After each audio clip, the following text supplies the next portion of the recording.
प्रेम एक भावना जो शायद हमारी सृष्टि जितनी ही पुरानी है, क्योंकि जब इंसान नहीं थे तब भी प्रेम की भावना थी।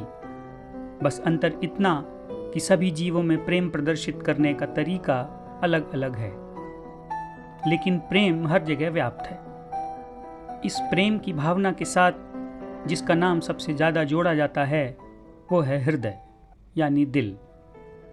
बाकी जीव जंतुओं का तो पता नहीं, लेकिन इंसानों में प्रेम की भावना को हमेशा हृदय से ही जोड़ा गया। विज्ञान के अनुसार दिल केवल रक्त संचरण का एक अंग मात्र है और प्रेम जैसी किसी भी भावना के लिए केवल और केवल हमारा मस्तिष्क या दिमाग ही जिम्मेदार होता है।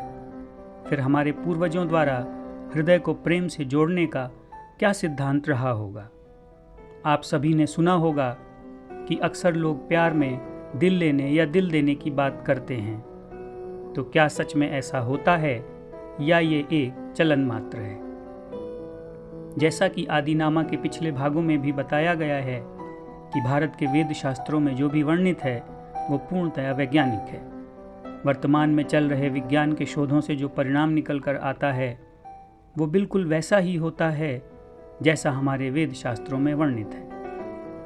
हमारे वेद शास्त्रों में प्रेम का हृदय से सीधा संबंध बताया गया है, फिर बात चाहे भगवान की हो या इंसान की।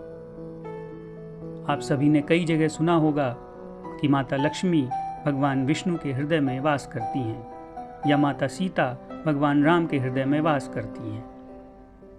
सनातन धर्म में विवाह के उपरांत भी आप लोगों ने सुना होगा कि पहले दुल्हन दूल्हे के दाहिने बैठती है और फिर पूजा एवं मंत्रोच्चारण के कुछ समय बाद जब दुल्हन पत्नी का स्थान ग्रहण करती है तो उसे दूल्हे के बाएं बिठा दिया जाता है, क्योंकि पत्नी को हमारे वेदों में वामांगी भी कहा गया है। वामांग का अर्थ हुआ बायां अंग अर्थात हृदय।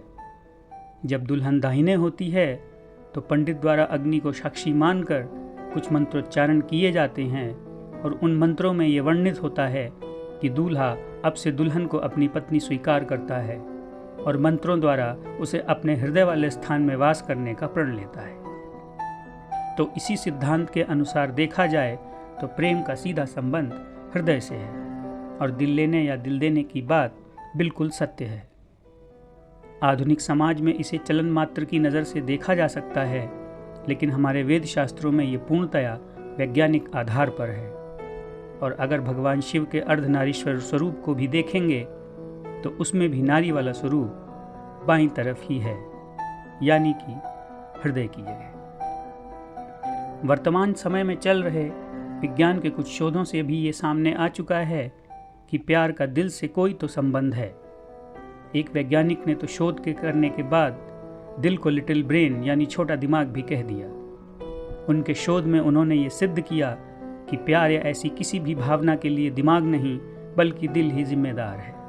दिल की अपनी सोच होती है, लेकिन चूंकि दिल शरीर को संदेश नहीं भेज सकता, इसलिए ऐसी भावनाओं के लिए दिल पहले दिमाग को संदेश भेजता है, फिर दिमाग आगे शरीर को। ये बात अलग है कि अभी भी इस पर शोध जारी है। इसलिए प्रेम और हृदय का आपस में संबंध होता है जो हमारे पूर्वजों द्वारा पहले से ही सिद्ध किया जा चुका है।